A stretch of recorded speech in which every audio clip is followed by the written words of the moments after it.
الحمدللہ رب العالمین والصلاة والسلام علی خیر الخلق محمد وعلی آلہ وصحبہ اجمعین۔ اللہ تعالیٰ کا فضل و کرم ہے کہ سیرت کی اس مجلس میں ہم شریک ہیں۔ گزشتہ درسوں میں ہم نے غزوہ مریسیع یا غزوہ بنو المصطلق جس کے بارے میں ہم نے پڑھا کہ کیسے منافقین نے اس میں بعض مواقع تلاش کیے کہ اسلام اور مسلمانوں کو بدنام کیا جائے اور اللہ کے نبی صلی اللہ علیہ وسلم کے ذات باوقار کو مجروح کیا جائے، لیکن اللہ سبحانہ و تعالیٰ نے قرآن مجید کی وہ آیتیں نازل فرما دی جو قیامت تک پڑھی جاتی ہیں، یعنی واقع افک کے بعد ام المؤمنین ابو بکر صدیق ام المؤمنین عائشہ صدیقہ رضی اللہ تعالی عنہا کی براءت کی آیتیں۔ اس غزوے کے بعد کچھ سرایہ ہوئے، کچھ سریات ہوئے، اس کا ذکر آج کے اس درس میں ہے۔ سریہ دیار بنی کلب، دومت الجندل ایک علاقے کا نام ہے، دومت الجندل۔ اس علاقے میں ایک سریہ ہوا، سریہ دیار بنی کلب، وہ قبیلے کا نام تھا۔ اس سریے کی قیادت عبد الرحمن ابن عوف رضی اللہ تعالیٰ عنہ کو سونپی گئی۔ شعبان 6 سن ہجری میں یہ سریہ بھیجا گیا۔ سریہ فوجی ٹکڑی تھی جس میں اللہ کے نبی صلی اللہ علیہ وسلم جاتے نہیں تھے، غزوہ جس میں اللہ کے نبی صلی اللہ علیہ وسلم کچھ شریک ہوتے تھے۔ اللہ کے نبی صلی اللہ علیہ وسلم نے عبد الرحمن ابن عوف رضی اللہ تعالی عنہ کو اپنے سامنے خود بٹھا کر اپنے ہاتھ سے پگڑی باندھا۔ کس کی پگڑی ہے؟ عبد الرحمن ابن عوف رضی اللہ تعالی عنہ کو بٹھا کر سامنے پگڑی باندھ رہے ہیں، جنگ پر بھیج رہے ہیں، ساتھ ساتھ پگڑی باندھ رہے ہیں دست مبارک سے، اور یہ بھی کہا کہ لڑائی میں اچھی صورت اختیار کرنے کی وصیت فرمائی۔ اچھی صورت کا مطلب یہ ہے کہ پہلے ان کو دعویٰ کرو، بولو، بات ایسی ہے، اگر وہ مان لے تو لڑائی کیا نہیں کرو، بند کر دو، لڑائی بند کر دو، لڑائی کی ضرورت نہیں ہے۔ اور ساتھ ساتھ یہ بھی فرمایا، دیکھیے کتنا اچھا اللہ کے نبی صلی اللہ علیہ وسلم کا اسلوب ہے، اگر بنی دیار بنی کلب والے اگر تمہاری بات مان لیں، لڑائی ختم کر دیں، تو ایسا کرو تم ان کی سردار کی بیٹی سے شادی کر لو۔ اگر تمہارا یہ سریہ کامیاب ہو جاتا ہے، جنگ کی نوبت نہیں آتی ہے، تو تم کیا کرو، اس سردار کی بیٹی سے کیا کرو، شادی کر لو۔ یہاں ویسے اچھے سلوک کا ایک مظہر نظر آتا ہے۔ جو قوم حملہ کرنے کے لیے آتی ہے، جس پر حملہ ہوتا ہے، وہ ان کے دشمن ہوتے ہیں، لیکن یہاں اللہ کے نبی صلی اللہ علیہ وسلم کا اسلوب دیکھیے کہ اتنی اچھی طرح ان کے ساتھ سلوک کرنے کا حکم دیا کہ وہ ان کو اپنے گھر کا داماد بنا لیں۔ تو اس کے بعد وہ کہتے ہیں، عبد الرحمن ابن عوف رضی اللہ عنہ دیار بنی کلب میں پہنچ کر 3 روز تک دعویٰ کا کام کرتے رہے۔ 3 روز تک ان میں دعویٰ کرتے رہے، اور 3 روز کے بعد قوم نے اسلام قبول کر لیا۔ کیا سمجھ میں آتا ہے؟ دعویٰ جس کا نتیجہ صرف چند گھنٹوں میں، چند منٹوں میں نہیں آ سکتا، یا چند دنوں میں بھی نہیں آ سکتا، جیسے نوح علیہ السلام کی تعلیمات ہمیں بتاتی ہیں، قرآن مجید کی آیات ہمیں بتاتے ہیں کہ لیلا و نہارا، نوح علیہ السلام نے کہا کہ میں نے دن رات دعوت دی، کبھی آہستہ دعوت دیا، کبھی زور سے دعوت دیا، دعوت کے اسلوب بتائے گئے۔ میں نے اتنی قوم کو دعوت دی، تو دعوت دینا ہماری ذمہ داری ہے، ہدایت دینا اللہ تعالیٰ کی طرف سے۔ تو 3 دن انہوں نے دعویٰ کیا، ساری قوم مسلمان ہو گئی، قوم نے اسلام قبول کر لیا۔ پھر عبد الرحمن ابن عوف رضی اللہ تعالی عنہ نے تماضر بنت اسبق سے شادی کی۔ اس قوم کے سردار کی جو بیٹی تھی اس کا نام تھا تماضر بنت اسبق۔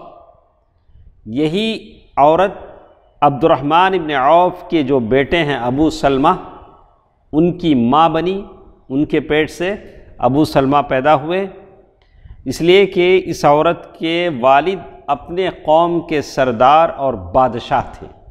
جب ساری قوم مسلمان ہو گئی تو ان لوگوں نے ان کو اپنا داماد بنا لیا۔ اسی طرح سریہ دیار بنی سعد، فدق کا ایک علاقہ ہے، علاقہ فدق، یہ بہت مشہور ہے رافضیوں کے پاس، نہیں حضرت میں فدق سنے ہیں؟ نہیں سنے؟ فدق تو اللہ کے نبی صلی اللہ علیہ وسلم کے ماتحت تھا، تو یہ علاقہ مانگنے کے لیے، باغ فدق مانگنے کے لیے گئی تھیں فاطمہ رضی اللہ تعالی عنہ ابو بکر رضی اللہ تعالی عنہ سے کہ میرے ابا کی جو میراث ہے وہ مجھے دے دی جائے۔ تو ابو بکر صدیق رضی اللہ تعالی عنہ نے کہا کہ انبیاء جو میراث چھوڑتے ہیں وہ اللہ کا ہو جاتا ہے، وہ جائیداد میں وراثت میں نہیں بٹتا۔ تو کہتے ہیں کہ یہ سریہ شعبان 6 سن ہجری میں حضرت علی رضی اللہ تعالی عنہ کی سرکردگی میں روانہ کیا گیا۔ یہاں امیر کون ہے؟ علی رضی اللہ عنہ۔ اس کی وجہ یہ ہوئی کہ رسول اللہ صلی اللہ علیہ وسلم کو معلوم ہوا کہ بنو سعد کی ایک جمعیت، اس قبیلے کا ایک گروپ جمع ہوا ہے جو یہودیوں کو کمک پہنچانا چاہتا ہے، جو یہودی مسلمانوں کو برباد کرنا چاہتے تھے، ان یہودیوں کو سپورٹ کرنا چاہتا ہے۔ اللہ کے نبی صلی اللہ علیہ وسلم نے علی رضی اللہ تعالی عنہ کو 200 آدمیوں کے ساتھ روانہ کیا، اور موقع یہ تھا، حالت یہ تھی کہ یہ لوگ دن میں سفر کرتے تھے، رات میں چھپ جاتے تھے تاکہ لوگوں کی نگاہوں میں نہ آئیں۔ آخر ایک جاسوس کو انہوں نے پکڑ لیا، ایک جاسوس کو پکڑا، اس نے اقرار کیا کہ بنو سعد کے لوگوں نے خیبر کے کھجوروں کے بدلے میں ان کو سپورٹ کرنے کی پیشکش کی۔ خیبر کے کھجور کس کے پاس تھے؟ یہودیوں کے پاس، کہ یہودی خیبر کے کھجور بنو سعد کو دیں گے، بنو سعد اس کے مقابلے میں ان کو سپورٹ کریں گے، جنگ میں مسلمانوں کے خلاف سپورٹ کریں گے۔ جاسوس نے یہ بھی بتلایا کہ بنو سعد کس جگہ جمع ہو رہے ہیں مسلمانوں کے خلاف۔ علی رضی اللہ تعالی عنہ نے رات کے وقت ان پر حملہ کیا، 200 لوگ تو ان کے ساتھ تھے، اور 500 اونٹ اور 2000 بکریوں کو قبضے میں لے لیا۔ بنو سعد کے قبیلے سے کیا کیا ملا ان کو؟ 500 اونٹ اور 2000 بکریاں۔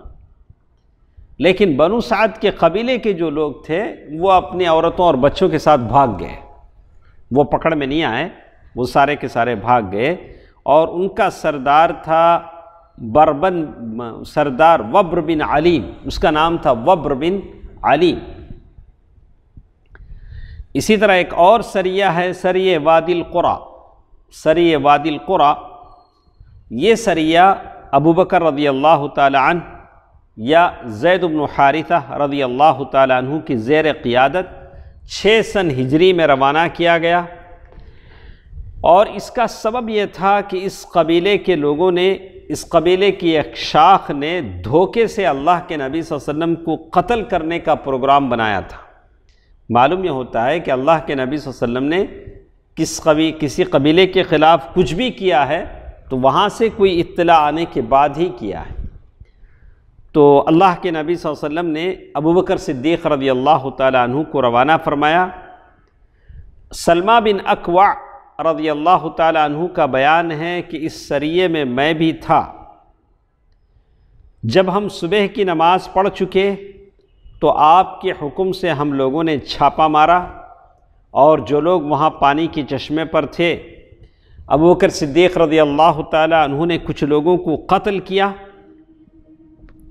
سلمہ بن اکوع رضی اللہ تعالی عنہ فرماتے ہیں کہ میں نے ایک گروہ کو دیکھا جس میں عورتیں اور بچے بھی تھے، ایک جماعت ایسی تھی اس قبیلے کی جس میں عورتیں اور بچے تھے، اور مجھے اندیشہ ہوا کہ کہیں یہ لوگ مجھ سے پہلے پہاڑ پر نہ پہنچ جائیں۔ میں نے ان کو پکڑنے کی کوشش کی اور ان کے درمیان اور پہاڑ کے درمیان ایک تیر پھینکا، تیر دیکھ کر یہ لوگ ٹھہر گئے۔ اور کہتے ہیں ان میں ام قرفہ نامی ایک عورت تھی، وہ عورتوں اور بچوں میں ایک عورت تھی، اس کا نام کیا تھا؟ ام قرفہ، جو پرانی پوستین اوڑے ہوئے تھی۔ اس کی انہوں نے بتایا اس کی علامت، وہ کیسے قمیص پہنی ہوئی تھی۔ اس کے ساتھ اس کی بیٹی بھی تھی جو عرب کی خوبصورت ترین عورتوں میں سے تھی، اس عورت کے ساتھ اس کی بیٹی بھی تھی۔ تو کہتے ہیں کہ ابو بکر صدیق رضی اللہ تعالی عنہ کے پاس میں ان سب کو کھینچتا ہوا لایا۔ کون بول رہے ہیں؟ کون بول رہے ہیں؟ سلمہ بن اکوع رضی اللہ تعالی عنہ۔ سلمہ بن اکوع رضی اللہ تعالی عنہ کہتے ہیں کہ ان لوگوں کو کھینچ کر میں ابو بکر صدیق رضی اللہ تعالی عنہ کے پاس لایا۔ ابو بکر رضی اللہ تعالی عنہ نے وہ لڑکی مجھے عطا کی، سلمہ بن اکوع کو ابو بکر رضی اللہ تعالی عنہ نے عطا کی۔ اس کے بعد وہ کہتے ہیں کہ میں نے اس کا کپڑا تک نہ کھولا تھا، بعد میں رسول اللہ صلی اللہ علیہ وسلم نے یہ لڑکی مجھ سے لے کر مکہ بھیج دی۔ اللہ کے نبی صلی اللہ علیہ وسلم نے یہ لڑکی کو پھر کیا کر لیا؟ مجھ سے واپس لے لیا، اور اس کے بدلے میں دیکھیے اللہ کے نبی صلی اللہ علیہ وسلم کا وہ اسلوب کیسا تھا، کیسے وہ یہ تھا۔ کہتے ہیں اللہ کے نبی صلی اللہ علیہ وسلم نے یہ لڑکی مجھ سے واپس لے لی، لینے کے بعد مکہ بھیج کر مکے میں جو مسلمان قیدی تھے ان قیدیوں کو اس کے بدلے چھڑایا۔ اللہ کے نبی صلی اللہ علیہ وسلم کا یہ اسلوب تھا۔ اسی طرح اللہ کے نبی صلی اللہ علیہ وسلم نے بنو قریظہ کے جو عورتیں اور بچے تھے ان کو بھی حجاز بھیج دیا تھا، پھر وہاں سے بہت ساری تلواریں ہتھیار خریدا تھا۔ تو اللہ کے نبی صلی اللہ علیہ وسلم نہیں چاہتے تھے کہ وہ یہاں رہیں، تو اللہ کے نبی صلی اللہ علیہ وسلم نے ہمیشہ یہی عورتوں اور بچوں کو حجاز بھیجا، اور پھر اس عورت کو کہاں بھیجا؟ ان کو مکہ والوں کو بیچ دیا۔ ام قرفہ اس عورت کے بارے میں کہتے ہیں یہ ایک شیطان صفت عورت تھی۔ عورت بھی کیا تھی؟ شیطان صفت عورت بولے تو بڑی اچھی عورت۔ ہاں، عورت تو عورت ہوتی ہے، لیکن کچھ عورتیں ایسی ہوتی ہیں جن میں شیطانی صفت زیادہ ہوتی ہے۔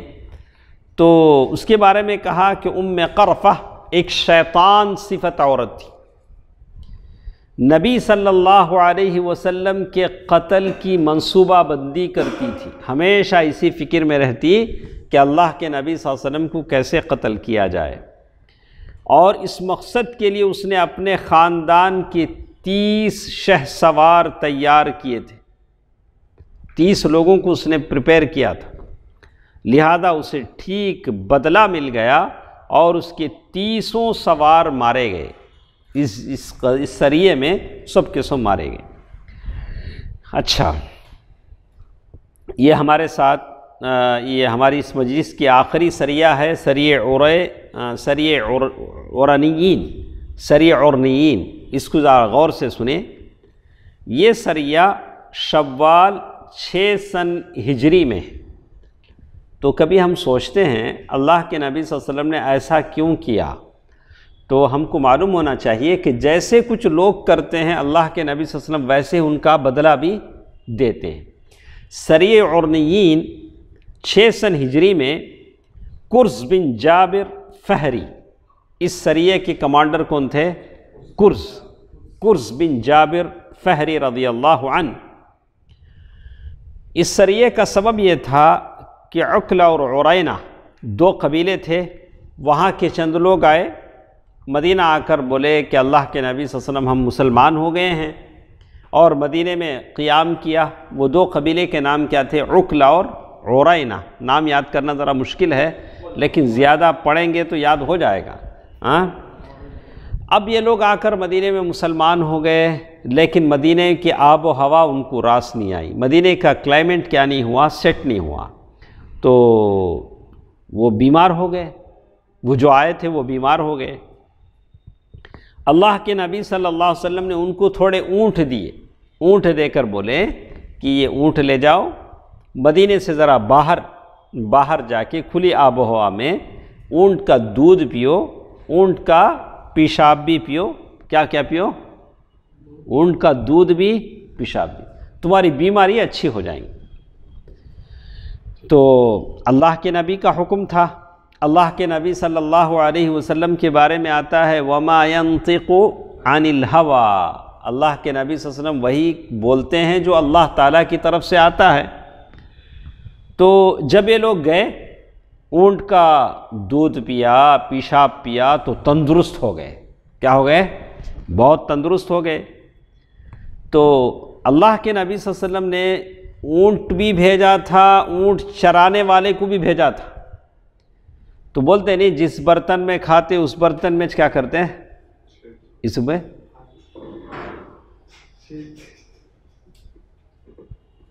جو برتن میں کھاتے اس برتن میں چھید ڈالتے، بولتے چھید نہ بولتے، ہاں؟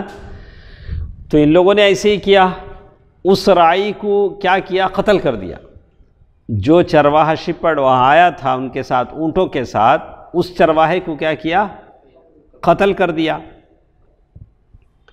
اور قتل کرنے کے بعد سارے جو اونٹ تھے اونٹوں کو بھی لے کر بھاگے، اور پھر کافر بھی ہو گئے۔ ایک تو قتل کیا، پھر جو اونٹ اللہ کے نبی صلی اللہ علیہ وسلم کے تھے ان اونٹوں کو لے کر بھاگنے لگے، اور پھر مرتد بھی ہو گئے۔ تو اللہ کے نبی صلی اللہ علیہ وسلم نے ان کی تلاش کے لیے قرظ بن جابر فہری کو 20 صحابہ کی معیت میں روانہ فرمایا۔ ان کو 20 صحابہ دیے، قرظ بن جابر فہری کو کہا کہ کسی بھی صورت میں ان کو پکڑ کے لانا ہے۔ اور اللہ کے نبی صلی اللہ علیہ وسلم نے یہ دعا بھی فرمائی، اے اللہ وہ لوگ جو اس چرواہے کو قتل کر کے اونٹوں کو لے کے بھاگے ہیں، عرنیین، ان پر راستہ اندھا کر دے، بھاگنے کا راستہ ان کو کیا نہیں ہونا؟ معلوم نہیں ہونا، اور بنگڑی سے زیادہ تنگ کر دے، ان کا راستہ کیا کر اللہ کے نبی صلی اللہ علیہ وسلم کی دعا تھی، اللہ تعالیٰ نے دعا قبول فرما لی، ان پر راستہ اندھا کر دیا۔ راستہ کیا ہو گیا؟ معلوم نہیں کدھر جانا، اور سب کے سب وہ پکڑے گئے۔ انہوں نے مسلمان چرواہے کے ساتھ جو کچھ کیا تھا اس کے قصاص اور بدلے کے طور پر ان کے ہاتھ پاؤں کاٹ دیے گئے۔ انہوں نے چرواہے کو کیا کیا تھا؟ دونوں ہاتھ کاٹے تھے، دونوں پاؤں کاٹے تھے، اور ایسے ہی گرم ریت اور پتھروں میں چھوڑ دیا تھا۔ تو اللہ کے نبی صلی اللہ علیہ وسلم نے بھی بالکل جیسے انہوں نے کیا تھا ویسے ہی ان کے ساتھ کیا۔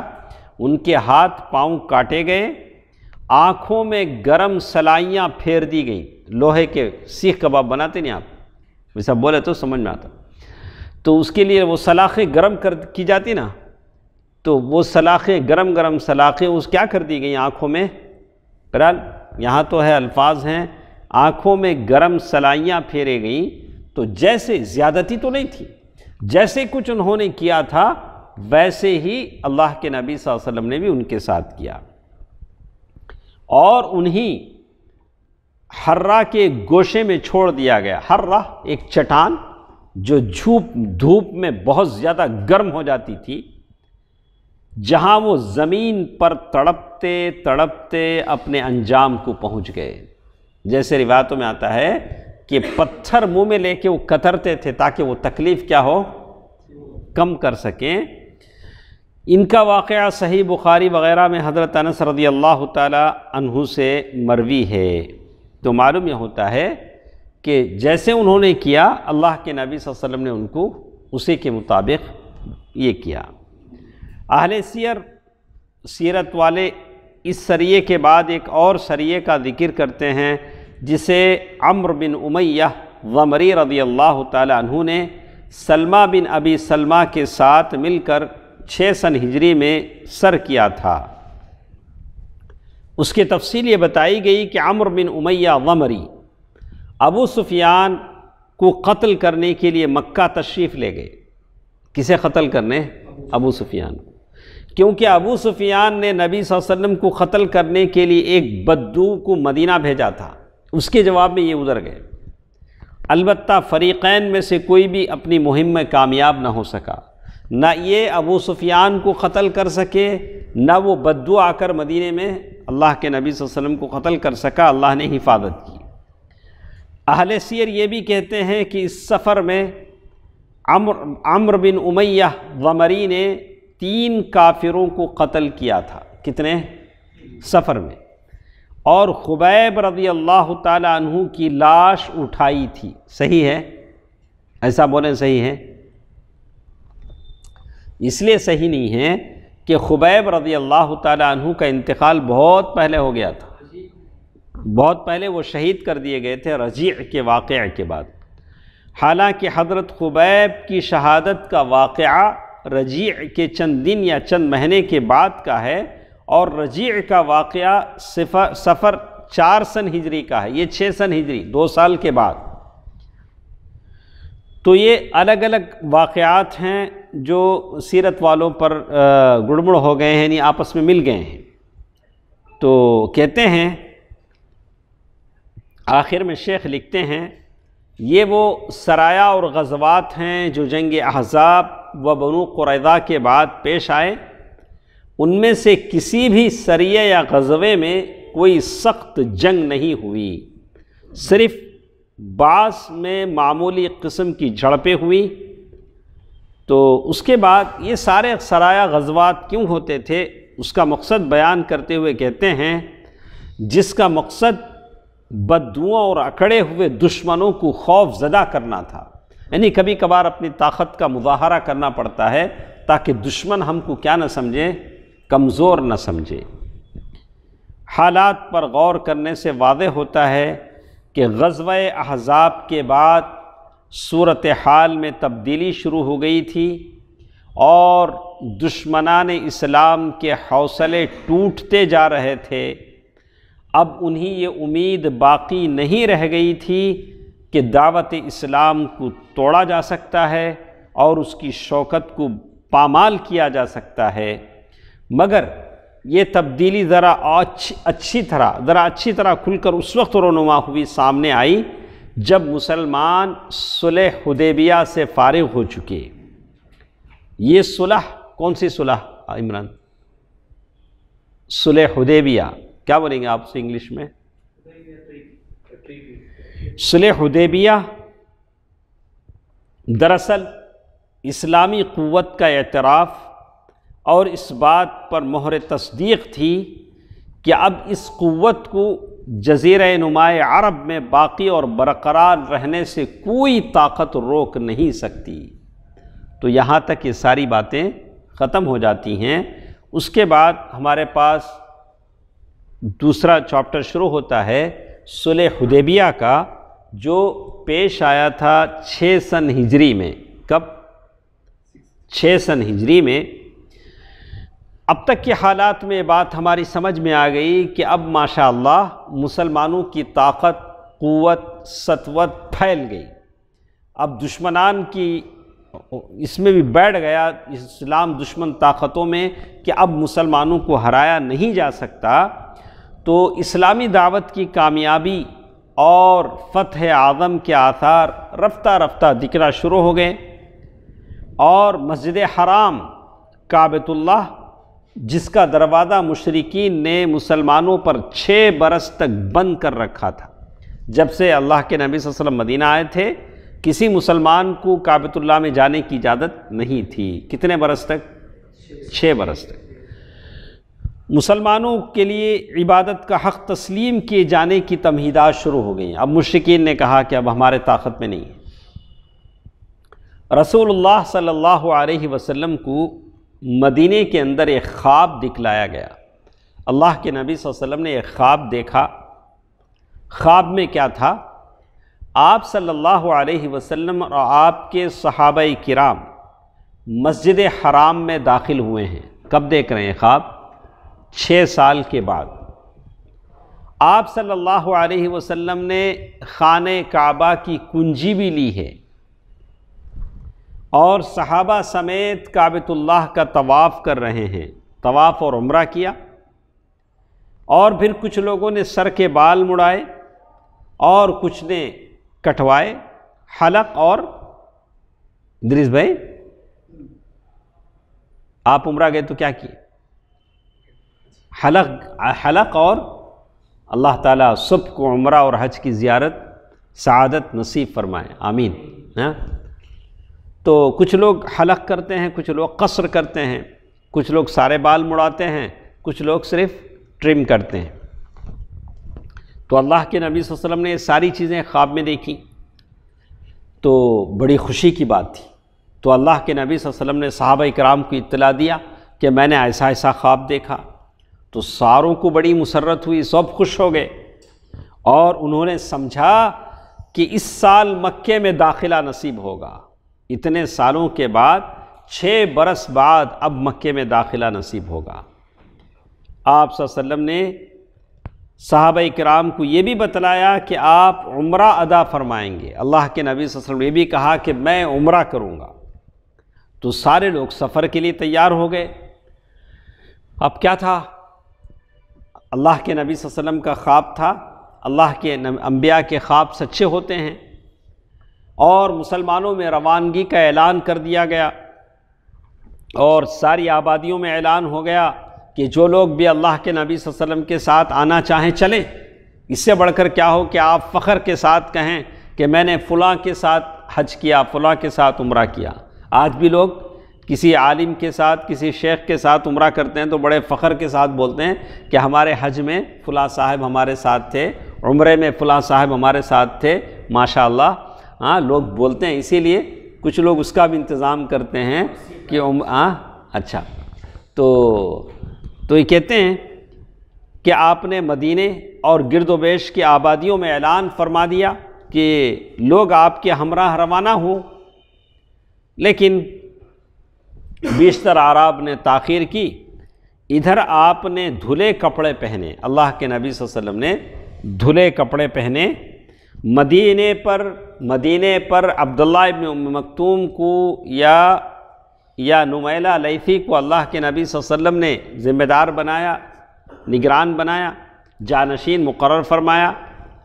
اور اللہ کے نبی صلی اللہ علیہ وسلم کی جو اونٹنی تھی، کیا نام تھا شعیب؟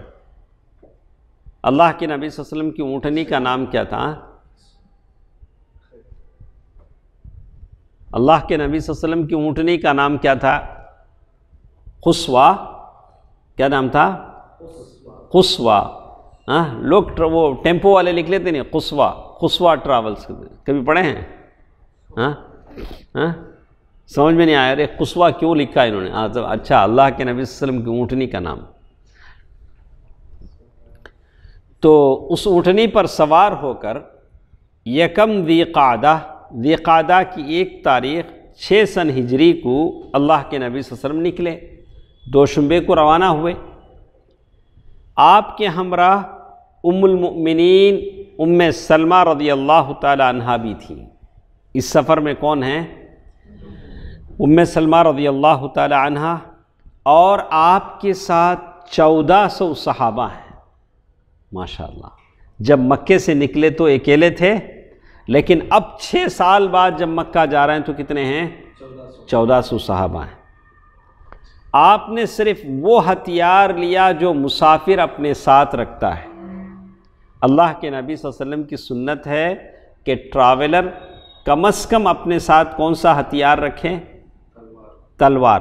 وہ تلوار بھی میان میں ہونا، میان بولے تو وہ جو کور ہے اس میں۔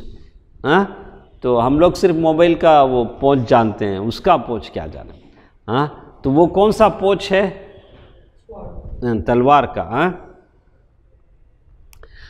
آپ نے مسافرانہ ہتھیار، یعنی کیا وہ پوچھ بولیں گے؟ پونچھ۔ تو اس کے میان کے اندر بند تلواروں کے سوا اور کسی قسم کا ہتھیار اللہ کے نبی صلی اللہ علیہ وسلم نے نہیں لیا۔ اس کے بعد اللہ کے نبی صلی اللہ علیہ وسلم مکے کی جانب روانہ ہوئے۔ آپ کا رخ مکے کی جانب تھا۔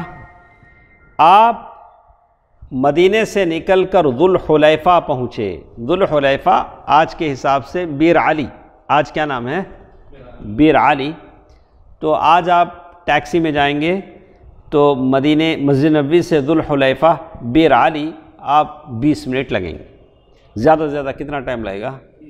20 منٹ۔ تو وہ زمانہ چل کر جانے کا تھا، اونٹوں پر جانے کا تھا۔ تو کہتے ہیں وہاں پہنچ کر اللہ کے نبی صلی اللہ علیہ وسلم نے ہدی کو قلادے پہنائے۔ جو جانور عمرے میں لے جانے تھے، جو جانور اللہ کے نبی صلی اللہ علیہ وسلم لے جانے تھے، اس میں اللہ کے نبی صلی اللہ علیہ وسلم نے ان کو قلادے پہنائے۔ جو ہدی وہ جانور ہے جسے حج و عمرہ کرنے والے مکہ یا مینا میں ذبح کرتے ہیں۔ اور جاہلیت میں عرب میں دستور تھا کہ ہدی کا جانور اگر بھیڑ بکری ہے تو علامت کے طور پر گلے میں قلادہ ڈال دیا جاتا تھا، اور اگر اونٹ ہے تو کوہان چیر کر خون یہ کیا جاتا تھا۔ ایسے جانور سے کوئی تعارض نہیں کرتا تھا، بولتا ہے کہ یہ اللہ کے گھر کو جا رہا ہے، وہ ہدی۔ تو عمرے کا احرام باندھا کہاں سے؟ بیر علی سے، ذوالحلیفہ سے، تاکہ لوگوں کو اطمینان رہے کہ آپ جنگ کرنے نہیں آ رہے ہیں۔ آگے آگے قبیلہ خزاعہ کا ایک جاسوس بھیج دیا۔ اللہ کے نبی صلی اللہ علیہ وسلم جا رہے ہیں، لیکن آگے آگے قبیلہ خزاعہ کا ایک جاسوس بھیج دیا تاکہ وہ قریش کے عزائم کی خبر لائے۔ آگے قریش ہیں۔ عصفان کے قریب پہنچے تو اس جاسوس نے آ کر اطلاع دی کہ میں کعب بن لوئی قبیلے کو اس حالت میں چھوڑ کر آ رہا ہوں کہ انہوں نے آپ سے مقابلہ کرنے کے لیے لوگوں کو جمع کیا ہے اور بھی جمعیتیں فراہم کی ہیں، اور وہ آپ سے لڑنے اور آپ کو بیت اللہ سے روکنے کا تہیہ کیے ہوئے ہیں۔ اطلاع مل گئی، بولا کہ اللہ کے نبی صلی اللہ علیہ وسلم آگے راستہ ایسا ہے۔ اس اطلاع کے بعد نبی کریم صلی اللہ علیہ وسلم نے صحابہ کرام سے مشورہ کیا اور فرمایا، کیا آپ لوگوں کی یہ رائے ہے، کیا آپ لوگوں کا یہ خیال ہے کہ یہ لوگ جو قریش کو سپورٹ کرنے پر کمر بستہ ہیں، ہم ان کے اہل و عیال پر ٹوٹ پڑیں اور قبضہ کر لیں؟ اللہ کے نبی صلی اللہ علیہ وسلم نے ایک ایڈوائس چاہا۔ اس کے بعد اگر وہ خاموش بیٹھتے ہیں تو اس حالت میں خاموش بیٹھتے ہیں کہ جنگ کی مار اور غم و الم سے دوچار ہو چکے ہیں، اور آتے ہیں تو وہ بھی اس حالت میں کہ اللہ ان کی گردن توڑ چکا ہوگا۔ اللہ کے نبی صلی اللہ علیہ وسلم نے ایسا کہا کہ جو لوگ یہ قبیلے والے جو سپورٹ کرنے کے لیے بیٹھے ہیں، یا اللہ کے نبی صلی اللہ علیہ وسلم نے ایسا کہا کہ یا آپ لوگوں کی یہ رائے ہے کہ ہم کعبۃ اللہ کا رخ کریں اور جو بھی راستے میں آڑے آئے اسے ہم لڑائی کریں؟ ایسا بھی ہو سکتا ہے۔ اب کعبۃ اللہ کے لیے نکلے ہیں، 6 سال کے بعد نکلے ہیں۔ اس پر ابوبکر صدیق رضی اللہ تعالیٰ عنہ نے فرمایا کہ اللہ اور اس کے رسول بہتر جانتے ہیں۔ کیا ہے؟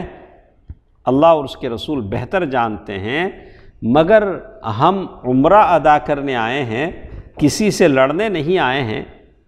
البتہ ہمارے اور بیت اللہ کے درمیان جو بھی حائل ہوگا، جو بھی آڑے آئے گا، ہم اس سے لڑائی کریں گے۔ اللہ کے نبی صلی اللہ علیہ وسلم نے فرمایا، اچھا چلو تب تو سفر جاری رکھو۔ اللہ کے نبی صلی اللہ علیہ وسلم نے یہ سفر جاری رکھا۔ اسی پر ہم بس کرتے ہیں۔ اب دیکھتے ہیں کہ یہ سفر جو اللہ کے نبی صلی اللہ علیہ وسلم کا ہے، کدھر کا ہے؟ مکے کا ہے۔ کس غرض سے ہے؟ عمرہ کرنے کی غرض سے۔ ساتھ 1400 صحابہ ہیں، ہدی کے جانور بھی ہیں، لیکن یہ سفر پرخار ہے، کانٹوں بھرا ہے، رکاوٹوں سے بھرا ہے۔ دیکھتے ہیں کہ مسلمانوں کو کعبۃ اللہ سے روکنے کے لیے کیا کیا کوششیں ہوتی ہیں، ان سے کیسا نمٹا جاتا ہے۔ انشاءاللہ آئندہ درس میں ہم اس کو پڑھیں گے۔ اللہ تعالی بہتر بات سننے اور عمل کرنے کی توفیق دے، آمین۔ والسلام علیکم ورحمۃ اللہ وبرکاتہ۔